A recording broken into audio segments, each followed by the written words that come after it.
Just some more information that is being released in a research paper very soon that confirms what you probably already knew about video games. They are not as bad as what people have once believed. Yeah, I know your grandma's getting on you about playing GTA 5. She says you're going to end up robbing a bank or dropping out of school or something, and you know that's just not true. And this is a piece of actual legitimate research that is going to back up how you feel and might even shut grandma up. So this is coming from this paper right here. Now, it looks like you actually cannot download it right now. I think it's going to be made available later in October, so in a few weeks from now. Now, the only part that really is made available right now, it looks like, is the abstract, which is right here. Now, it looks like this article is focusing on eudaimonic experiences. Not gonna lie, I had to look up what that word means, but basically they are looking at experiences in video games that one gets from them that basically invokes deep emotion.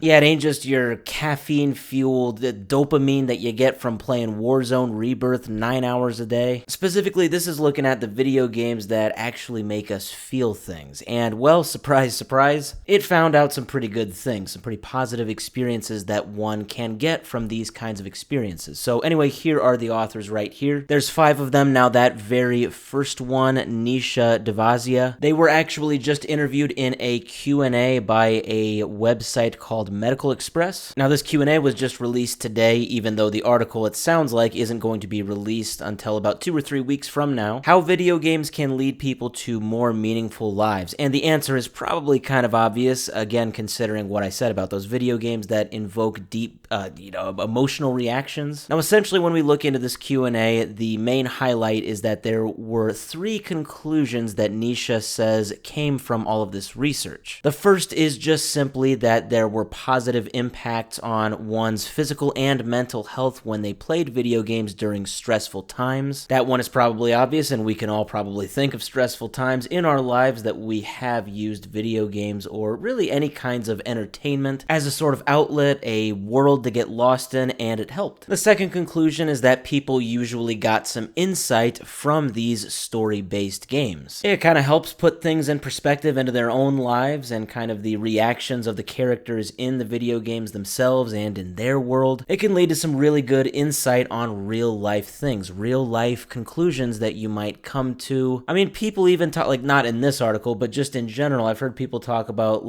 coming to terms with certain traumatic events in their lives from video games. Like, there's the whole theory about, like, for example, Majora's Mask helping you basically get over the death of a person. And don't get me started on how deep that game really is. That's actually a really, really good game. And the last conclusion that they came to is that these meaningful experiences are actually really good to have in early adulthood or even younger, when people are still trying to figure out who they are and what they want to be in the world. Playing a game, playing in somebody's, well, basically putting yourself in somebody else's shoes in a different world. Again, it can lead people to have sort of conclusions or insights or revelations about their own life and their own world. Yeah, again, this should be something that is probably not a huge shock to anybody watching this or listening to this. It's just that a lot of people really don't see it this way. If people don't play video games, they can oftentimes think that it's just a waste of time. Like I said, another caffeine-fueled experience of